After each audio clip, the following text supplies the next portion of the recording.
Hi friends, మీకు ఈ video నచ్చితే లైక్ చేయండి.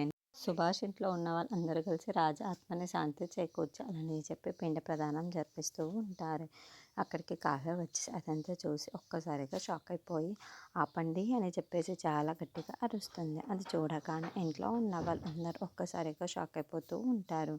ఇంతలో అక్కడికి కావ్య వచ్చి అవన్నీ చెడగొట్టేస్తూ ఉంటుంది. అది చూసి ఇంట్లో ఉన్న వాళ్ళందరూ ఒక్కసారిగా షాక్ అయిపోతూ ఉంటారు. కావ్య ఏం చేస్తున్నావు చెప్పేసి అందరూ అడుగుతూ ఉంటారు. ఆ మాటలు వినగానే అక్కడున్న కావ్య మాత్రం మీరు ఇలా చేయడానికి వీల్లేదు, నా భర్త బ్రతికే ఉన్నాడు అని నేను చెప్పాను కదా, నా భర్త బ్రతికే ఉన్నాడని నేను చూశాను. బ్రతికి ఉన్న వాళ్ళకి ఇలా పిండ ప్రదానం చేయడం మంచిది కాదు. మీ కొడుకైనా సరే అలా నా బ్రతికే ఉన్నాడు కదా, నా భర్త మీరు ఎలా చేస్తారు పిండ ప్రదానం జరిపించకుండా నేను చూస్తాను. నా బ్రతుకున్నప్పుడు చేయడం చాలా తప్పు అని చెప్పేసి అంటుంది.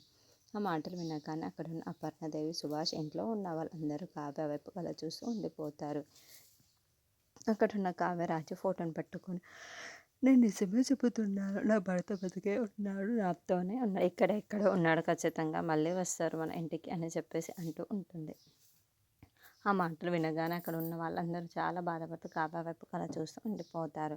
ఇంతలో అక్కడున్న కావ్య మొత్తం రాజు ఫోటోని పట్టుకొని మీరు త్వరగా ఇంటికి రావాలి అని నేను మనస్ఫూర్తిగా కోరుకుంటున్నాను అని చెప్పేసి తన ఫోటోని చూస్తూ చాలా బాధపడుతూ ఉంటుంది. ఇంతలో రాజు, నేను కాపాడిన అమ్మాయిని ఎక్కడో చూసినట్లుగా ఉంది, నా మనసుకు ఎందుకో దగ్గర మనిషిలాగానే అనిపిస్తుంది, ఎవరి అమ్మాయి ఎక్కడో చూసినట్టు అనిపిస్తుంది అని చెప్పేసి కావ్య కోసం అలా ఆలోచిస్తూ ఉంటాడు.